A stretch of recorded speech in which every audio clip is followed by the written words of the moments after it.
सादाब जब भी देखता कि उसका बड़ा भाई घर पर नहीं है तो वो भाभी के कमरे में चले जाया करता था। दिन दिन भर वहीं भाभी के कमरे में पड़े रहना। धीरे धीरे सादाब और उसकी भाभी के बीच नज़दीकियाँ बढ़ती हैं। दोनों एक दूसरे को पसंद करने लग जाते हैं। बात पसंद से बढ़ करके फिजिकल रिलेशनशिप तक पहुंच जाती है। दोनों के बीच फिजिकल रिलेशनशिप बनने लग जाता है और सब कुछ एक हद तक सही चल रहा होता है। इसी बीच सादाब का जो दोस्त है सोनू, वो भी सादाब के घर आना जाना था।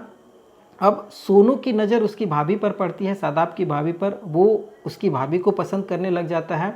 भाभी से बातचीत शुरू होती है और बातचीत शुरू होने से लेकर के बात प्यार तक बढ़ जाती है। उसकी भाभी भी सोनू को पसंद करने लग जाती है। अब सोनू और सादाब की भाभी के बीच फिजिकल रिलेशनशिप बनना शुरू हो जाता है और इन चीज़ों की जो खबर थी ये केवल सादाब की भाभी को पता थी कि वो कुल 3 लोगों के साथ फिजिकल रिलेशनशिप में है। इसके अलावा किसी को इसकी खबर नहीं थी।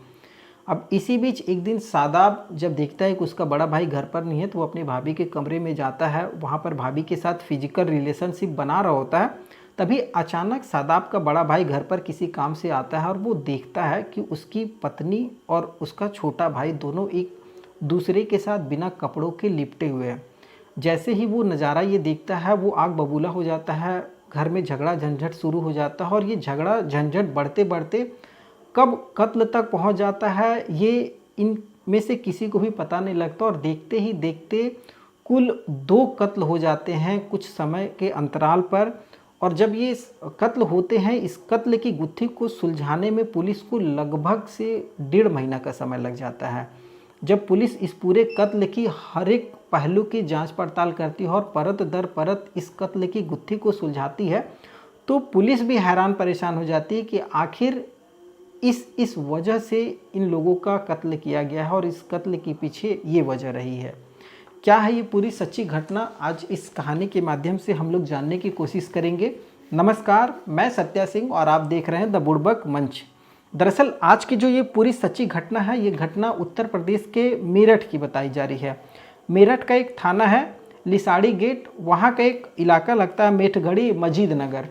वहाँ का रहने वाला मोहसिन, जिसकी पत्नी है सहनुमा, ये दोनों पति पत्नी हैं। मोहसिन जब भी घर से बाहर निकलता अपने काम पर या किसी काम से बाहर निकलता तो उसका जो छोटा भाई है सादाब, जिसकी उम्र 20 साल है, वो अपनी भाभी के कमरे में चले जाता था। भाभी से बातचीत वगैरह करना शुरू कर देता है। धीरे धीरे वो अपनी भाभी को पसंद करने लग जाता है।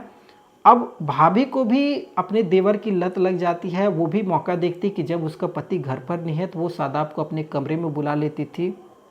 अब देखते देखते दोनों एक दूसरे को काफ़ी पसंद करने लग जाते हैं। बात फिजिकल रिलेशनशिप तक पहुंचती है। दोनों के बीच फिजिकल रिलेशनशिप भी बनने लगता है। दोनों हर वो मौके की तलाश में रहते थे। देखते कि जब उसका बड़ा भाई या सहनुमा का जो पति है मोहसिन वो घर पर नहीं है तो दोनों एक दूसरे के साथ फिजिकल रिलेशनशिप बनाने लग जाते हैं और इस चीज़ की खबर किसी को भी नहीं थी।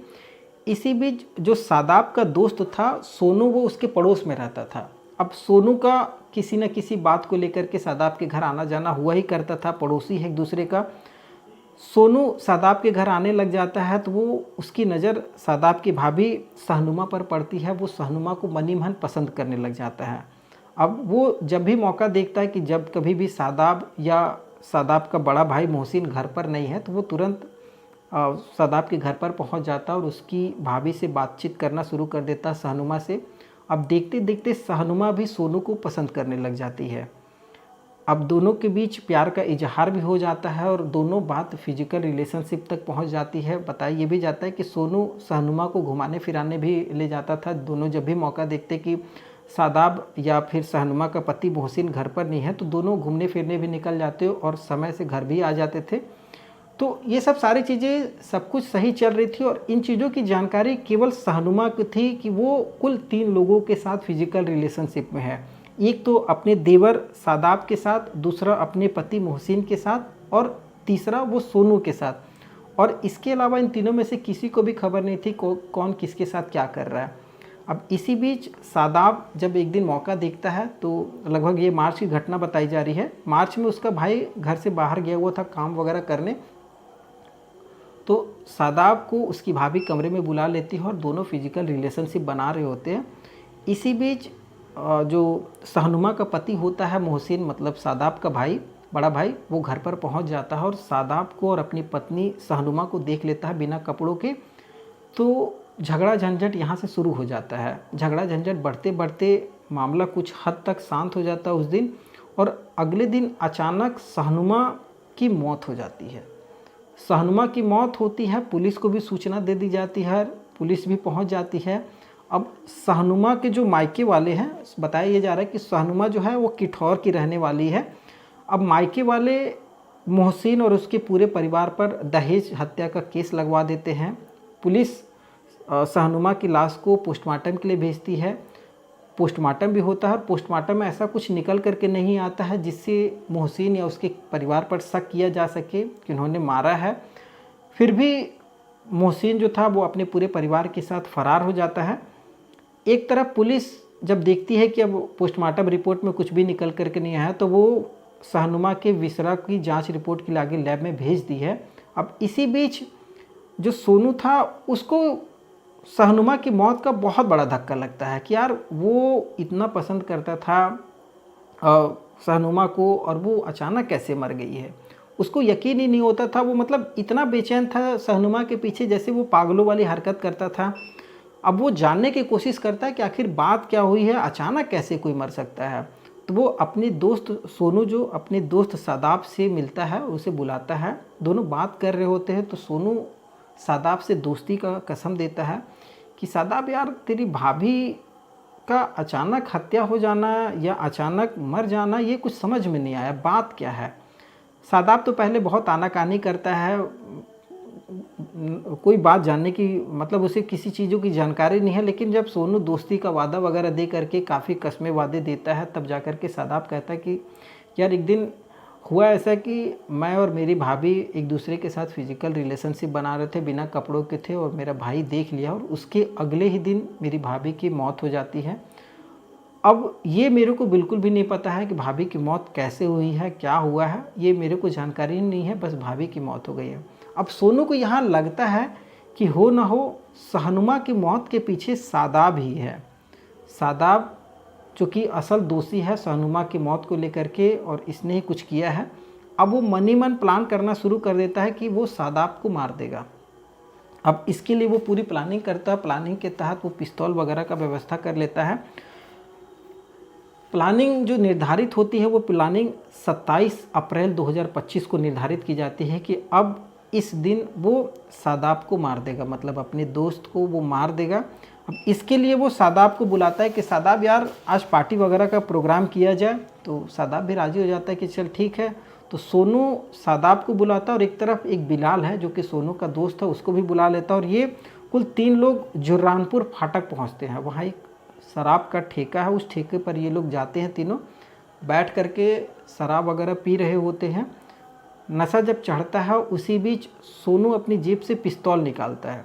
पिस्तौल निकाल करके वो सीधे सादाब की खोपड़ी पर लगा देता है और बोलता है, देख सादाब, तेरे चलते मेरी जो प्रेमिका थी सहनुमा, जिससे मैं प्यार करता था, उसकी मौत हुई है और तुम ही दोषी है, और आज मैं तुमको मार दूंगा।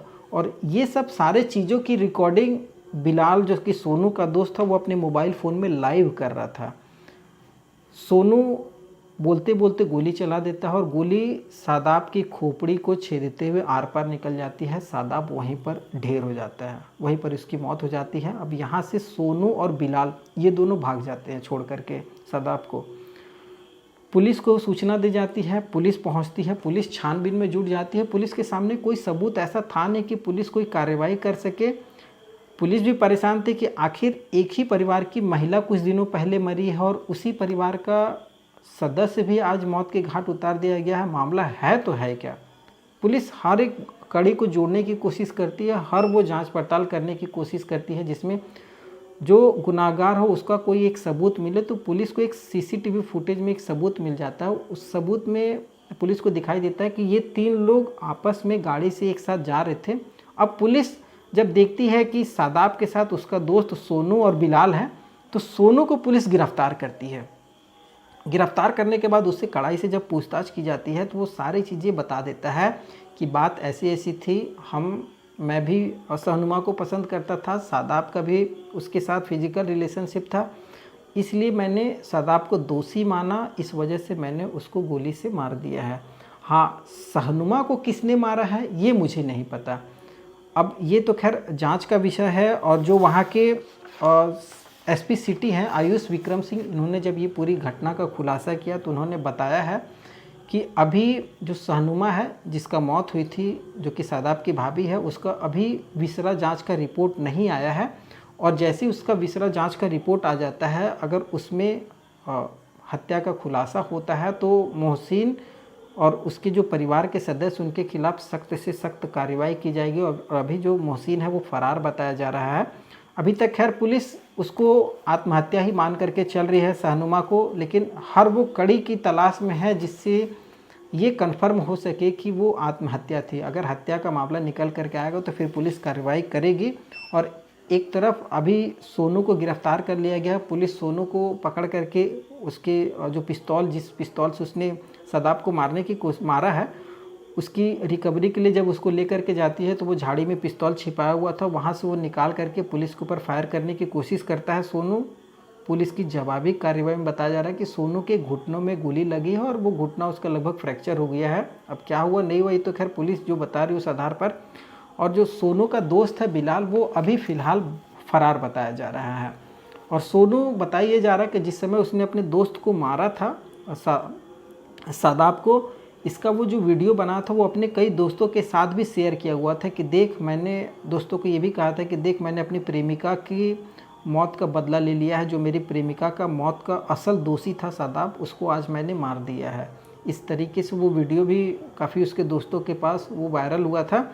खैर, इस घटना को सुनाने का उद्देश्य किसी की भावनाओं को ठेस पहुंचाना बिल्कुल भी नहीं है, बस आपको जागरूक करना है कि कुछ ऐसी घटनाएं होती हैं जो हमें काफ़ी कुछ सीखने को या काफ़ी कुछ हमें जागरूक करने के लिए प्रेरित करती हैं। आप क्या सोचते हैं इस पूरी घटना को लेकर के, आप हमें कमेंट के माध्यम से बता सकते हैं। इसके अलावा आप कहाँ से ये वीडियो देख रहे हैं, आप कमेंट के माध्यम से हमें बता सकते हैं कि आप ये वीडियो कहाँ से देख रहे हैं। खैर, कैसी लगी आपको ये कहानी वो भी आप हमें कमेंट के माध्यम से बता सकते हैं। वीडियो पसंद आया हो तो चैनल को सब्सक्राइब जरूर कर लीजिएगा। आगे फिर एक नए वीडियो में नई कहानी के साथ मिलूँगा, तब तक के लिए जय हिंद, वंदे मातरम।